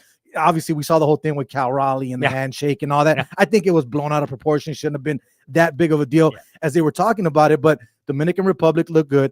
Italy surprised a lot of people what they did with Cervelli at the helm there, which was fun to watch too with them, right? The Espressos. But Jose, the Espressos, come on now. They say it's Team Italy, but let's not. Put our cards on the table. Yes, okay. Let's be honest here. Let's go. Let's be straight, I know what you're going to bring radio. up. Yeah. Let's go. It's the Italian-American team, okay? Yes. Give me a break, all right? Stop. You didn't have guys from Sicily and, Rome, Roma, and, come on, give me a break. It was a cool kind of story. It was a cool kind of story for sure, man, definitely. But what was your biggest takeaway from the World Baseball Classic, though? Because to be honest with you, with me, I think it was the rise of Italy, even though they had, like you said, a lot of American Italians on the team. But still, the fact that Italy put so much time and effort into trying to grow this program and grow this team for not only the world, but their country, right? Yeah. And show the world that we're on the map. We do have baseball players and we can compete. What was the biggest storyline that you took from the World Baseball Classic? Well, look, the World Baseball Classic, to me, I get sentimental about it because I think about it as, look, it's America's sport. We created it, right? We invented it, essentially. And it's become a global sport that has been appreciated by everybody. And what fascinates me, guys, about things like the World Baseball Classic or any type of competition, whether it's the Olympics and beyond, where you get a chance to have teams from other countries compete against, you want to call them powerhouses or the bigger countries, right? Like the United States or Mexico or Venezuela. You know what I mean? Yeah. Like it fascinates me. And this is going to come out as I'm kind of making a joke, but I'm not really making a joke. I mean, you've got these countries the size of like Connecticut, you know what I mean? In the Dominican Republic, who are as good or better than, some of these countries that have 340 million people. Yeah. To me, that is my biggest takeaway of the World Baseball Classic, is that you have these countries that are tiny in comparison, especially when it comes to population, but they just have so much of an abundance of talent that they're able to put out there on the field that it is extraordinary to watch and kind of see them perform. If you want to compare it to like the NCAA tournament, right? Yeah. It'd be like a Division III school, or like a small town competing against a huge, like a major city, or a major college basketball program, or in college football terms, going to the championship against a powerhouse like Alabama, or Michigan. It's kind of like that, so. That's what really draws my interest when it comes to all things WBC. So we got a third opinion in the studio. Actually, our guy Joel hanging out with us was taking some pictures earlier during the Angelo Leo. But you're a big soccer guy, bro, but you actually follow baseball as well. And you go to the Aviators. You cover the Aviators for me all the time. You got into this World Baseball Classic. You said you enjoyed it. You liked it. What was your biggest takeaway from it? What did you like about it? Like the culture that everybody brings, especially to America, like Chris was saying, like you see that, you see the Dominicans, you see the Japanese, like you look at their demeanor, like they respected their opponent, but I feel like they came in there, Otani's over there smiling, laughing. Bro, take this serious. Like you defend the title, right? Like all these other countries, like Mexico, you saw they wanted to play USA. Yeah. They were hungry for that rivalry, right? So seeing all that passion, seeing how stacked, and then all these teams they play in our league. Yeah. So just to reflect all these players, they play in our league. Mm-hmm. Like you're like, what, Vladdy and all these, they just played the World Series and they're here. They switched the chip. So you look at it and you're like, look at all these few games that were played, but the intensity of the competition was crazy, I feel. Right. So that was my biggest take, just the culture, the stacked, and like how everybody was just kind of like that same mentality. They switched the chip when it's time for like the World Cup. So Chris, how do you feel about that though? Because we had a lot of players that are American, born in the U.S., but of other ethnicities, right? Backgrounds, things of that nature, where they can basically find their bloodline and become a resident, a citizen, or whatever it may be, and play for another country. You had Austin Wells do it to the New York Yankees, going to the Dominican Republic, and obviously everything we talked about with the team in Italy, and of course even Randy Arozarena, again playing for Mexico, not of Mexican descent, but plays for them as well. Are you okay with that, or do you think that we should have natural-born players playing these type of tournaments? No, I'm absolutely okay with it, and for this reason, right, guys, is because in an event like the World Baseball Classic, Team USA only has a certain number of roster spots, right? Yep. So you're going to get a lot of top-notch players that are playing Major League Baseball. They're not making the Team USA, right? They're not making those squads. So if you have some type of tie, obviously. Austin Wells is the guy that really came to mind, right? Because I didn't even know Austin Wells had any Dominican at all heritage and I'm whatsoever. A Yankee fan. And I was like, why is Austin Wells in the middle of the Dominican lineup? And so you find out, obviously, his mother is from there, right? So if you do have that here, I've absolutely positively zero issue with it, right? Because it's because you are a part of that heritage, right? You're a part of that culture, and I just think it adds to it. I think it adds to the talent pool, obviously, right? When you got the number of talented Major League Baseball players that are playing at the highest level that you basically can, right? And you get a chance to go to these other and you have some type of tie heritage-wise to these countries. You go play for them. You see it a little bit when it comes to obviously the Olympics, right? Mm-hmm. Especially in hockey, right, where you'll have players that let's put it this way: their parents and their entire family grew up in Canada, but they were born in the U.S. Yeah. You know what I mean? The Kachucks, for example. You know what I'm saying? But they were born here. They grew up in the United States. Okay, so yeah, so they could theoretically be on either team. You know what I mean? So, but again, there's only a certain number of spots. So I think it's a kind of a numbers game in that way. But it's also really an opportunity for the world to kind of get to see better teams, right? More stacked teams and from more places. But to that thought process, where was Team India at? You know what I mean? Like where was, like Yeah. I mean, India. You'd think they would have had a team too, or like some of these other countries around the world. But it was still a great event. It was outstanding, and that led us up to obviously last night's first tilt, the opening night in Major League Baseball with that San Francisco Giants New York Yankees game. Right, that Jose, you mentioned the score. Obviously, Max Fried, tremendous on the hill for the New York Yankees. And they looked impressive, even though Judge was not able to really put up any real big numbers. But today, really in earnest, is opening day because you got a chance to see, I believe there's 12, 13 games in 40. A lot of games on already. final, and then you got 2 more games left tonight to cap off opening day. So we love it, don't we? This time of year is outstanding. You have March Madness. You have opening day in Major League Baseball. You're coming down the stretch, guys, when it comes to the NBA and the Stanley Cup playoff run and the hockey playoff run when it comes to the regular season in the NHL and beyond. And you're starting up other sports too, like golf. There's events going out. Tiger plays in his first event in forever. So it's for a sports fan like myself, like you guys are. We're like kids in a candy store, really, to see kind of all this activity going on. Like the old song goes, "Happy Holidays." Yes, because that's what it is right now. It's and a holiday for too. all of us. And boxing. So much going on. World Cup. Yeah, we're hosting the World Cup here in America too. That's true. Yeah, yeah, that's going to be another interesting topic. Yeah, because you're going to have the travel situation. Yeah, we're going to see how that plays out, right? Yeah, exactly. Not to dive into politics, but yeah, it's going to get kind of dicey. So, okay, I have to say this. So again, we don't talk politics on the show. I rarely ever talk politics. You know, well, that. I do when KT and I'll get into it. I know you do, but this is politics. So I want to bring this up just because you kind of went to that alley, that lane. I opened the door. Do you know who Drewski is? I do not. Who's that? The black guy, the comedian, chubby dude. No, I don't know who that is. Okay, influencer. Look him up. Is he? Yeah. Okay, I'll look him So up. he does skits, right? Okay. He did a big skit where he made fun of these big Christian churches, how the pastors are yelling and screaming and oh Lord and God and money, and he's pulling out with these expensive suits and all that, right? He got criticized for that. He just came out with another one. Guess who he dressed up as, and guess who he made fun of? I have no idea. I can't even imagine. Erica Kirk. Oh, geez. You need to see this. Yeah. TSP USA or whatever the hell it is, Turning Point, TPS USA, whatever it is. Yeah.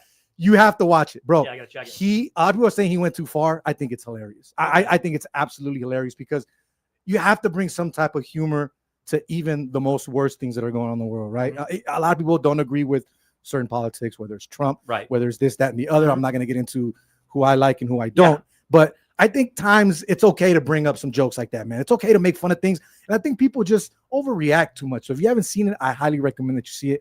I know Joel probably saw it because he's over here laughing about it. But are you okay with stuff that comes out like that? Yeah, I am. Look, it's the United States of America, right? We have freedom the First of Amendment, freedom of speech, and within good taste. That's the way I like to put it, right? Yeah. Obviously, don't cross the line. Okay. This is, by the way, this isn't just this does have a tie to sports, right? Because you get athletes, all right, coaches, right? Look, Steve Kerr is a guy who, from a political standpoint, is more aligned to see win than he is to a lot of people. But and we talk again. Me and Ken Thomson have talked about this on his show. You don't want to cross the line. Okay, you don't want to go over a line where you're disparaging people that have passed away. You know what I mean, or in that type of nature. You don't want to do that.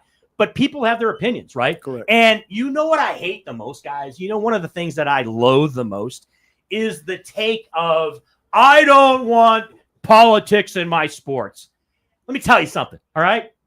Politics is in sports, okay? It's everywhere. Politics is in every aspect of American society, all right? And to make that statement to a broadcaster, to an athlete, to a fan, and say that, you are just don't know what's going on in the United States of America, and you are creating a situation that shouldn't be created, okay? It is a part of American life and society, all right? People have opinions. To tell an athlete or to tell a coach or to tell somebody that works for an organization, I don't want to hear your opinion. I just want you to go out there and play. I just want you to go out there and coach. I just want you to go out there and broadcast sports. It is absolutely positively hypocritical, okay? Because 5 seconds later, that exact same person is going on some outlet and somewhere, someplace, and is talking about their politics or talking about their viewpoints or talking about their ideology. So to me, it just really gets my blood boiling when I hear people make statements like that. I don't want to hear what an athlete has to say about foreign policy or this or that or whatever. It also kind of gives the impression that you're like an expert and that an athlete can't be an expert. You know what I mean? Or can't be informed. Correct. Right. So educated. To me, it can't be educated about other aspects of American society, like politics, right? Like immigration, like foreign policy, like the economy, right?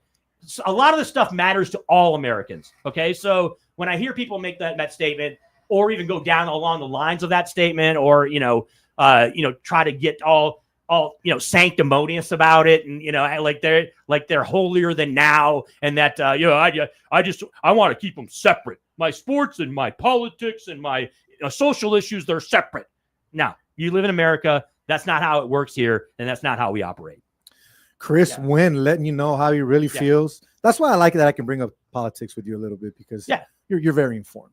So baseball though, guys. The political part of baseball now. Yeah. Back to it now, but this is a big one. The Pirates taking on the Mets, opening day for them. 11-7. Mets throw romping on the Pirates. But biggest thing is Paul Skeens. Yeah. 5 hits, 4 earned runs in this game. Believe it didn't last past 3-4 innings, I think it was. Got pulled early.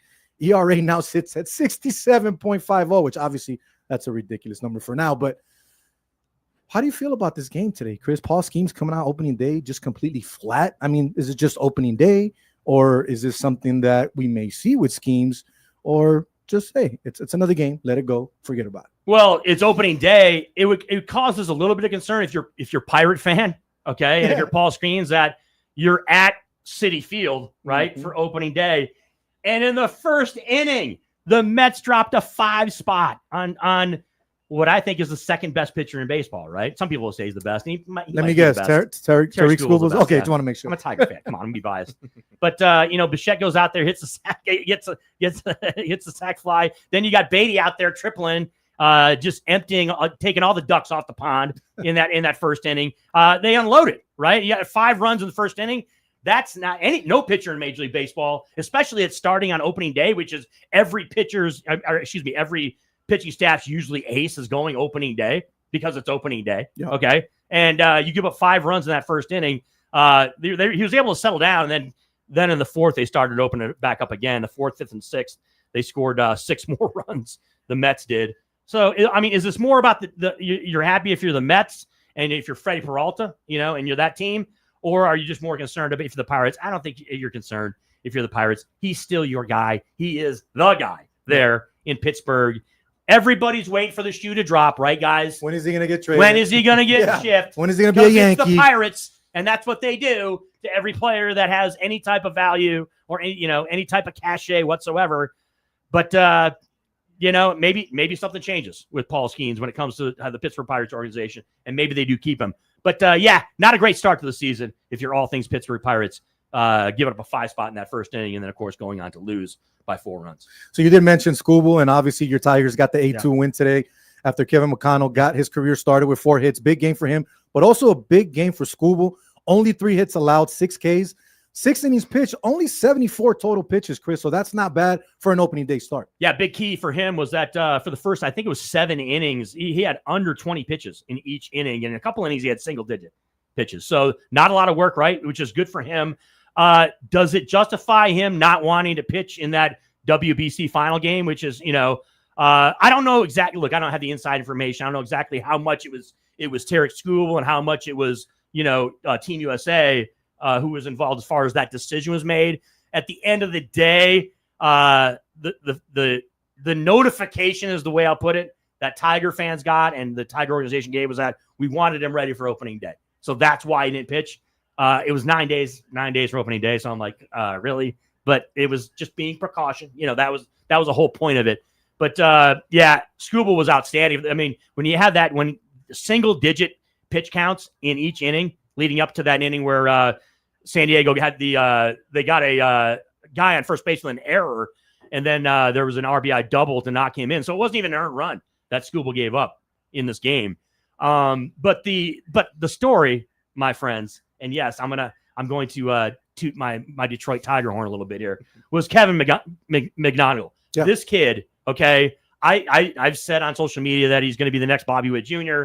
I mean, right out of the gate, 4 hits in his first major league appearance. He's only, and it's not like he's a 22 or 23-year-old rookie. You know what I mean? That's been playing in the minors, for 4 or 5 years. He's 21 years old, and he's in his first game in the major leagues is, I guess, a quality pitcher, major league pitcher, and in San Diego at Petco Park on opening day. And the kid has 4 hits, drives in 2 runs in that. I think it was the second inning. He had 2 runs driven in that game. Was a major offensive force for Detroit in this game. And let's be straight. Everyone's not everyone, but a lot of people in baseball have been talking about Detroit's pitching staff going into this season, right? Because you bring back Justin Verlander, you sign Framber Valdez, obviously, who's going to be the number 2 guy behind Skubal. They still have Jack Flaherty there. They still have Casey Mize there, other pieces, right? But a lot of the concern for Detroit was going to be their offense. And if Kevin McGonigal, I'm going to screw up his name all season long, but if he can be an offensive guy that can kind of contribute to this offense more so than Javi Baez, who's going to be basically like the 9th hitter for the team all year long. He was today, yeah. Yeah, he's going to be like a number 9 guy, but he's back of the order, guys, is the point I'm making. And he can mix in with the likes of Torkelson and Riley Green and Parker Meadows and these guys. It's going to be, not only is their pitching staff going to be solid, but they're going to have offensively, they're going to be talented as well, too. So Detroit, good start for them in this season. And you brought up the game, obviously, in New York with the Mets and the Pirates. But there was a lot of interesting matchups as you go through Major League Baseball today. Another team that played today, obviously, the Phillies took on the Rangers. Phillies getting the 5-3 win. Sanchez strikes out 10 in 6 innings of shutout baseball. Baum and Schwarber both go deep. This is one of those games, Chris, where I was looking at one player and one player only. And I go back to the Aaron Judge situation with the World Baseball Classic and then him going 0 for 5 yesterday. You have Bryce Harper, which didn't have that great of a WBC either. He had that dinger towards the end of the tournament, kind of kept him in there. We saw that. But he goes 0 for 4 today, Chris. All right. So another guy that struggles continue to come through into the Major League season from the WBC. Now, do you think that we're at the point now in Bryce Harper's career where we're finally going to start seeing the actual decline?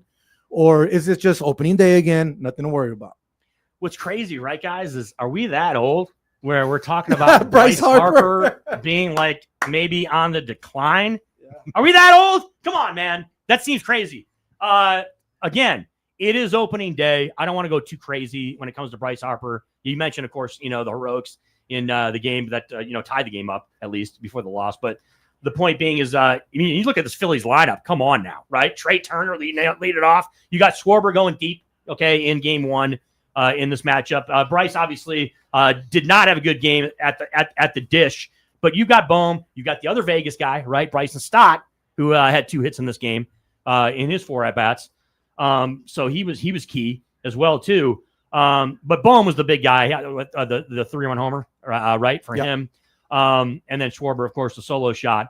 But you look at this lineup, it is pretty impressive when you look at this Phillies lineup. And from a pitching standpoint, this is going to be solid. So, I don't think it's too much of a concern. He didn't have a great game offensively, but the Phillies won the game. And they got so many other pieces that can really step up. So I don't think Bryce is going to put too much pressure on himself, really, in Philadelphia, right? Because I think that, look, he does have pressure because he's a guy who's a multiple MVP, who's been, is really one of the faces of Major League Baseball. We get that. But when it comes to this lineup, he's got a lot of guys that can support him, and they're going to be just fine, I think, moving forward. So, Chris, it's only day 1. Obviously, we have a long season to go. We're just getting started here.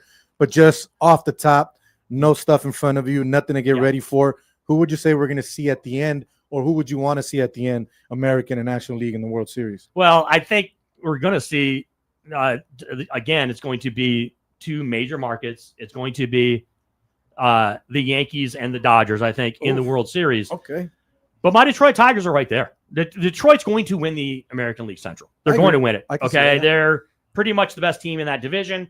And I look at I'm telling you, I look at teams that can make some noise other than the likes of the Yankees and the Tigers. It's going to be the Mariners, man. The Mariners in the American League, and it's going to be the Cubs in the National League. Now, look, again, I hate talking after one game because you see these, you take a look at the division, there's one game in the division. It's like, come on, man. But, the Cubs are going to be right there in the National League, I think, contending with the Dodgers there. I already mentioned the Phillies as well, too. I think the Mets absolutely can compete with Philadelphia in that National League East as well, too. But the American League is going to be the most intriguing as far as like the division battles. Because I could literally see 3 teams in Texas, Seattle, and Houston winning the American League West, right? So you got 3 teams right there. And the A's are going to be competitive, guys. They are. They're playing in Sacramento, but they got a lot of young talent there. And obviously, everybody talks about Wilson and Kurtz, and it's fine, right? We get that. But they have some young pitching that is solid there, too. This is going to be a team that's going to be a lot of fun, especially by 2028 when they end up playing down on the Las Vegas Strip. But they'll be competitive. I don't think they're going to be in the discussion when it comes to a wild card or the division, but they're going to be right there. And then the American League East, come on.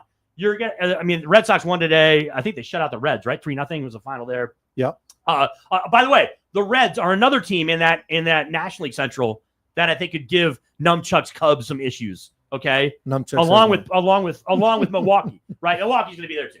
So Milwaukee, Cincinnati, and the Chicago Cubs in that division. Holy cow! But yeah, you asked me off the top of my head, off the cuff, my friend, who I think is going to be. I still think that the Yankees and the Dodgers. If we're going to go strictly on talent, on managers, on all things considered, are the 2 teams right now. But more so the Dodgers in the National League than the Yankees in the American League. That's the way I like to put it.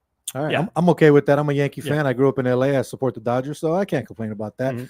Jose V. Chris Winn live here on a Thirsty Thursday, filling in for our guy Ken Thomson on SportsX Radio. Give you guys a couple more baseball scores before we go ahead and take our last break of the evening. Cardinals finished it off 9-7 against the Rays. Phillies 5-3 over the Rangers. Like we said, Tigers 8-2 over the Padres. Angels 3-0 over the Astros. Red Sox 3-0 over the Reds. Orioles 2-1 over the Twins. Nationals 10-4 over the Cubs.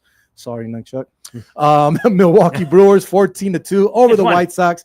And the last game that has gone final, Mets 11, Pirates 7. But we have 2 more games left tonight. The Dodgers taking on the Diamondbacks in LA at Chavez Ravine. Zach Gallen versus Yamamoto. That should be a great matchup there. Dodgers coming in at a -286 on the betting side if you guys are looking to bet that game.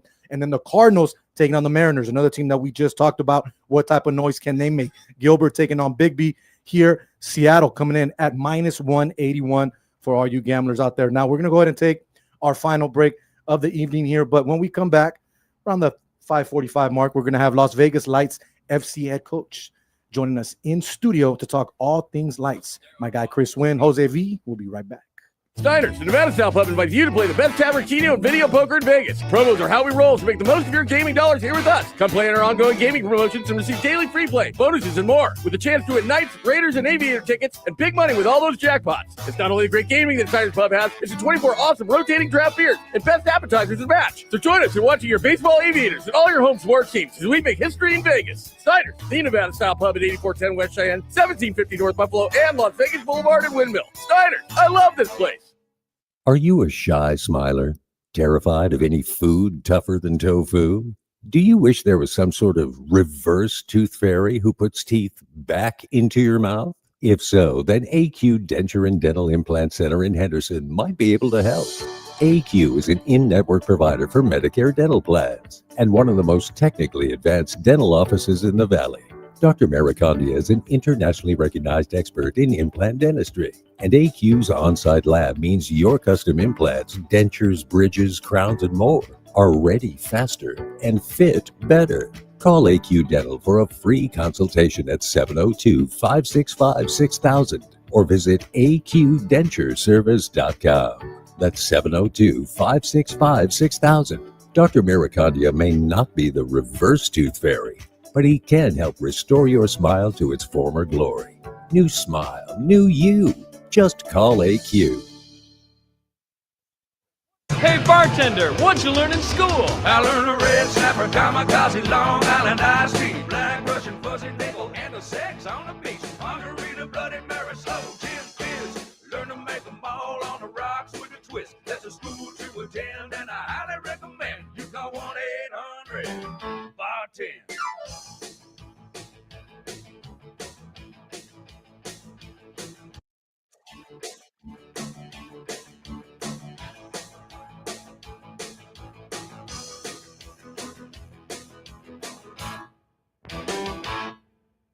Red snapper, kamikaze, Long Island iced tea, black Russian fuzzy navel, and a sex on the beach. Margarita, Bloody Mary, slow gin fizz. Learn to make them all on the rocks with a twist. There's a school to attend, and I highly recommend you call 1-800-BAR-10.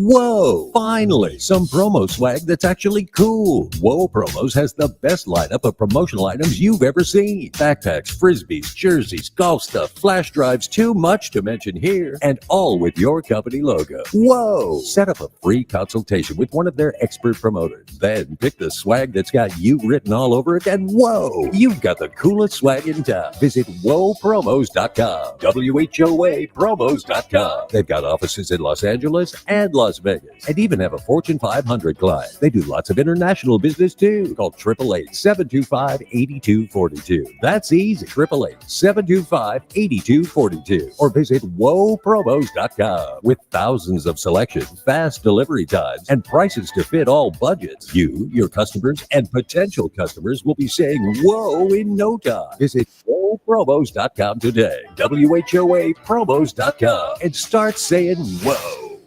Think all guitar. They're not. Guitars from Wild Audio are better, older, stunningly beautiful, and offer a playability unmatched by even the legacy guitars. Wild Audio guitars, tailor-made for Black Label Society frontman and Pantera reunion guitarist Zakk Wylde. Guitars from Wild Audio come in the most amazing shapes and finishes. Then when you plug them in, wow, the sound, the fret reach, the playability. CY Slash, Kirk Hammett, Brad Paisley, and more are wild about their Wild Audio guitars. And they've got basses, acoustic guitars, accessories, and left-handed instruments too. Wild Audio guitars for craftsmanship, durability, versatility, and oh my God, the sound. Visit wild-audio.com. That's WYLDE-audio.com. And go wild.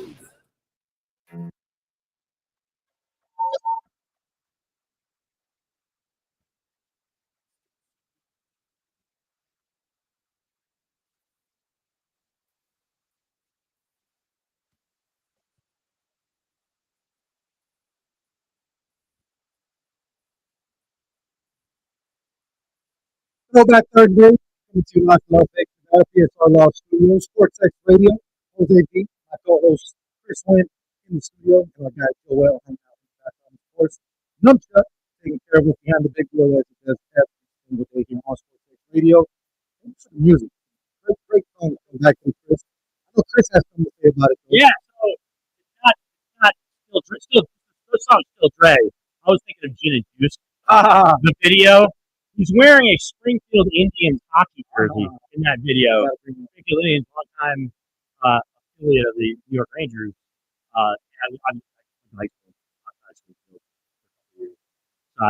noticed it. It was just so random, though. I was like, dude. But again, Jose, hilarious. Calling this stuff throwback. It is a throwback. Chris. Hey, stop making us feel old. It's not that. Yes, early 90s. That's the early 90s. How old are you? 55. Oh, I didn't know you were in your 50s. I'm 42. You look great, by the way. You look great, by the way. I was in the midst of all this stuff. And often, when that first album came out, obviously, which is iconic, it's right up there with Nas's album, Illmatic. That was right in my college wheelhouse. Joel's over there going, "Oh, I like that thing." Remember the Fat Five was in the midst of their run. Obviously, UNLV. It was on the back. And then, of course, the Anderson Hunt, Stacey Augmon days. In the 2 years after that, and then so that was all in the midst of the early 90s. So, yes. Throwback Thursday, man. I love it. I know I feel old, but The Chronic is one of the greatest albums ever of all time. Now, speaking of local news, Chris, I was reading the paper the other day, and I wanted to bring it to your attention, too, because obviously football is a huge topic of conversation in Las Vegas. Yeah. And I don't mean the Las Vegas Raiders. I mean high school, preparatory football, right? mainly being Bishop Gorman and the big conversations behind them and how they win so much and state championship after state championship, and how a lot of people like to say that this team is more like a JUCO. They're not really a high school, right? They recruit people. They charge crazy amount of money to get into the stadium to watch these games, and they're a high school team. They bring kids from out of state, from other states all over the U.S. to come here and play. We talked about Snoop Dogg. Snoop Dogg brought his kid here a while back from California before he decided he didn't want to play football anymore once he hit college and became a media guy and everything else. And I get that. But 30 teams, Chris, in the Clark County School District have came out and reported that they're going to go independent because they do not want to play Bishop Gorman anymore in the state championship. Today, that new bracket came out, all the ideas and everything that the superintendents are talking about and what they want to create for these teams in these tournaments. You're only going to have 6 teams left now that are not going to be independent. So it's going to be a lot of back and forth, a lot of things happening. And that's for these next 2 years coming up. Do you think that there has to be some type of shift or some type of change or maybe some type of rules change, right? Because technically, if we're looking at it on paper, Bishop Gorman is not breaking any rules, right? I mean, at least that we haven't seen. But is it fair to the rest of the 30 schools that are trying to play and win these championships and be a part of it? Are you okay with it? I mean, and is it good that these teams are going to their own independency? Yeah, I think it's something that is not shocking when you see how it transpired, right? How it all went down. My initial reaction was like Bishop Gorman, it kind of screws them, right? Because look, we get it. Bishop Gorman on a consistent basis, they go and play top teams in California, right? I think they even flew out to New Jersey a few times over here the last 5-6 years. They play. The point being is they play usually against a lot of other top programs around the country because they have the financial means to do so, right? The only teams that really, and look, I'm not going to act like I'm some high school football expert in Vegas, okay, and in Nevada, but I think it's Liberty and maybe a couple other schools that can actually even compete with Bishop Gorman on the football field, right? And even in basketball too, right? You'll have some schools, you'll have a handful of schools in basketball that will have an opportunity to compete with Bishop Gorman on the basketball court. But this is really about football. And when you have an unprecedented move like this, right, where you've got 30 CCSD schools that are aligned in both class, and by the way, class 5A and 4A classifications that are they basically going to play as independents next season. That throws a monkey wrench into everything. It throws a monkey wrench really, and it begs a lot of questions around the country. Now, I can only speak on personal experience here, right? As someone who went to high school in Michigan, where they had basically like 4 different divisions, right? All based on the size of the high school that you go to. Those divisions, right, play each other. You're not going to have, as I pointed out in the first hour of the show, right? You're not going to have some school that has 400 students, right, competing against schools that have 3,000-4,000 students, and they're just bigger programs and they're higher profile, right? You're not going to have that in every state around the country. I don't want to act like I know exactly what's going on when it comes to Nevada and the high school sports kind of pyramid, right? But my initial reaction, Jose, was that it's unfortunate for Bishop Gorman, really, because they're the victims of their own success, kind of, in a way, where they kind of elevated themselves to a level. I think a lot of it, to be honest, is a little bit overhyped, right? When they start using terms like, we're the second best team in the country. And by the way, I don't really like, high school teams making these types of declarations because there's no way to show that. Okay. You got, thousands of high schools across the country, thousands of schools, and by the way, there's prep schools involved too. You got kids going to prep schools and you got kids going to, let's put it this way, affluent public schools. Okay. Like Bishop Gorman and there's thousands of them around the country. So to make a claim that you're the number 1 or number 2 team in the country, I think is ludicrous. But I digress. Going back to this situation, I think it's unfortunate for kind of the state of CCSD and to a larger extent Nevada high school sports as far as competition. But it really is rough for Bishop Gorman in a sense that now Bishop Gorman, what are you going to play? You're going to play schools that will schedule you, right? That's it. And then you will not have you're not going to play for a state championship, or they'll just basically go on their laurels as far as their record, as far as the what the accomplishment is going to be for the team. So I think it's unfortunate. but it's kind of a reflection of where we are today in today's sports, particularly at the high school level. It is what it is, man. I don't see anything changing in a bad way. I think it has to happen because of the competition, right? You want to be a little bit more fair. But again, you can't blame Gorman. Like you said, they've gone out of state. They've played these bigger name schools, as people may say, and it's not a problem to them, right? It's just these other schools that feel they can't compete want a better chance. And I'm okay with that, but I agree with you. I think it's blown a little bit out of proportion with everything that is said about Gorman. And guys, what's the reality, right? The reality is Bishop Gorman has just more resources than like every other school in the state. I mean, let's just call it what it is, right? When you're talking about the Fertitas, when you're talking about everything that's, come together from a financial standpoint there, I mean, you got coaches that coach there, and then they end up coaching Division I programs in college. You know what I mean? Like, so Tony Sanchez. Yeah. Tony Sanchez. And you get on the basketball side of things, you got kids playing basketball there that are going to D1 schools and going to the NBA with Zach and those guys. So it is a program and a school that's kind of on another level that's unique here in Nevada, but it's really kind of unique around the country, because you go around the country, even in California, right? There's not one school that's like, that is you're gonna say above and beyond is that much more elevated than other schools in the state. So it's fascinating, right? You guys, when you look at kind of like the state championships in all sports, right, in Nevada, and you see like occasionally whether it's cross country, whether it's these other sports, right, and you'll see other schools, but when you're talking football and you're talking basketball, Bishop Gorman's like at the top. You know what I mean? So it is kind of a unique situation here in Nevada, and it has kind of led to this unprecedented decision being made by Clark County, and we'll see how it all shakes out here as we go down the line. Let's stay locally with football, but let's jump into the NFL side of things, because we didn't get to talk no Raiders with Hondo. We do have a guest coming up here shortly. We're trying to get him on the phone, but the Raiders, right? Everything that they did, all the topic of conversation now obviously is Max Crosby still going to get traded? And if so, when will that happen? Who will it happen to, right? I don't know if that will happen. I agree. Max wants to stay there now. Why wouldn't you with all the moves the Raiders did? Now, let's hold that for the end real quick. We do have our guest on the line now. I did tell you guys we had a last-minute guest that we did add to the show. Wanted to keep it locally, especially because they do have their home opener here on Saturday in Las Vegas. Joining us now live on the radio, on the phone, head coach of the Las Vegas Lights FC, Devin Rensing. I hope I said that correctly. I don't want to butcher your name, Coach. How you doing today? I'm doing all right. Yourself?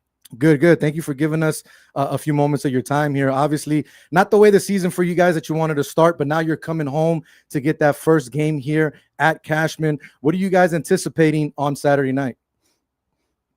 Yeah, I mean, listen, we're excited to be home, and start the season with 3 road games is not easy, but I think the guys are fired up, and we're excited to be home, playing in front of our home crowd and on our own field. And so, I think we're just all excited. So since you've been appointed the head man over here in Las Vegas of August of last year, how have you gone about not only creating your roster, but getting the play right on the field the way that you want it? Yeah, it's just about, putting the work in on the field, and working with Gian, our sporting director, about, the direction of what this team should look like. And then ultimately, just work with my assistants who are top and devising, training sessions that's going to bring the best out of our group. It really is not as simple as that, but it's just about putting the work in on the field. So in the league where a lot of players are trying to make a name for themselves, a lot of young guys are trying to get up to the higher level, how do you go about coaching those type of players, but still being able to create the correct roster that you want? Yeah, it's certainly a balance, and you got to figure out that recipe. That's not an always easy recipe to figure out, and you got to get guys that are hungry, that have something to prove, that have a chip on the shoulder, that have aspirations of getting to that next level, whatever that might be, whether it's Europe, MLS, or just realizing that they want to be the best USL Championship player that they can be and fight for a club that wants to win trophies. So it's really about finding guys that are hungry and have something to prove. So before joining the Lights, you did have USL championship experience with Memphis 901 FC, and then you also had some coaching experience in the college levels. What do you take from both of those different experiences from college to pro now that you're here with Las Vegas? Yeah, I mean, to me, it's about finding the right chemistry. It's not finding the best players. It's about finding the right players that are fit for your style and the club and that represent the city the right way. So, I was fortunate enough to have some success in the college ranks and at both of my stops with the Charleston Battery, Memphis 901, and the USL Championship. And for me, it's really about putting teams together that have the right chemistry and fit the style amongst each other, and getting players that have something to prove and are willing to work. And I always say I try and recruit high energy, high character players, and you put enough of those guys together and you form a plan together, and it's about finding that right balance. Balance is so key, right, Devin? Especially when you're a team like yours where you've got a lot of mixtures when it comes to cultures, right? Not only do you have plenty of Americans, plenty of Mexicans on the team, you've got Canadians, you've got, representatives from Ghana, from Somalia, and your coaching staff too. Diversity all over the place. It's got to be great, right? With you and Liv, obviously the two Americans as far as coaches, but you've also got, Gerson's Colombian, and you got Maxi, obviously from Argentina. So how does this work when it comes into, going into the season, when you got all these nice kind of eclectic mix of people, both as the staff and as your roster is concerned? Yeah, it's fun. It's interesting to learn about different cultures and where people are from and different ideas, but the common thing is the football, right? And so, we could be from different backgrounds, different cultures or whatever, but we all speak the same language in football. So, that's what it's really about, just talking about different ideas of how we want to play and getting different perspectives. That's the unique thing about football. It's every culture, every background imaginable. It's the world's game, right? So you could go any corner of the globe and you'll find people playing soccer, and that's a commonality. That's a common language that the football community speaks, and that's really something that's special and unique about football, and that's the way that we bond ourselves together. So we had Joey Batch, Jose Batista on the show last year after he took over. Can you talk about what it's been like working side by side with him as the owner? How involved is he, if he is at all? Yeah, he's very involved. It's great to get his perspective, and he's a unique owner in the fact that he had a professional career at a very high level. So he has a unique perspective on things, and it's fun listening to him and hearing him talk. And he's very hands on. And we went down. We're fortunate enough to go down to the Dominican Republic for preseason. He was able to spend some time with us and the team down there, and it was great. So having him around is very, very educational on a different level in terms of competing at the highest level. So it's a unique thing. Devin, so let's talk about Saturday night, 7:30 p.m. at Cashman Field. You guys will be taking on Monterrey, another team that also started the season 1-2, just like you guys. Talk a little bit about that matchup and what you're expecting from Monterrey come Saturday night. Yeah, both teams that are looking to get a win, right? So, it'll be a cagey match. I think it'll be open at times, but I think it'll be tense from the moments, just because everyone will be afraid to make a mistake. But the way that I like to play and the way that we like to play is like we like to be on the front foot and we like to be aggressive. And this is our stadium, this is our city, and we want to make sure that everyone knows that. So any team that comes into Las Vegas, they have to know that they're going to be up for a 90-minute fight. And but they're a good team. They're well coached. They're well organized. They got some talented players, some players that can hurt you. So it's important for us to negate that, but it's about us putting our footprint on the game and imposing our will on them. Fans love the goalies, right? Talking about the goalies as we roll into the season here. You've got Patrick, you got Johnny, of course. Johnny experience in Oakland, with the USL team there. for a handful of years. He's a Northridge guy, so that's why I'm familiar with him. But your thoughts on the guys between the pipes and what kind of impact they can have on your team here in the 2026 season? Yeah, goalies can save games, right? They could make you or they can break you. You know, so we need everyone needs to step up, including Jared and we need our goalkeepers, our goal scorers to put the ball in the back of the net. We need our wingers putting quality crosses. We need our center backs to hold a high line and keep the forwards in check, and we need our goalies to make saves. You know, it's as simple as that. You know, so. I think that we're ready for Saturday night. We're prepared and we're excited. Goalies make saves. They got to stop the ball from coming in to keep you guys going. But you also need players to put the ball behind inside that net. Talk about Abraham and what he's done in these 3 matches, 3 goals overall. Would you say that he's gonna possibly end up being your top goal scorer here? Are you leaning on him throughout these matches when it comes to getting those balls in the net? Yeah, I mean, it's too early to say who's going to be our top goal scorer. I mean, we got Johnny Rodriguez, who is consistently scored in this league, and that's something you just cannot forget. I mean, that is not easy. He knows this league. He knows the travel. He knows the different playing surfaces. He knows the opponents. So you can't put that. You can't forget about that. And the same thing with Manuel Arteaga. I mean, he wasn't able to join us that early in preseason, but he's come late.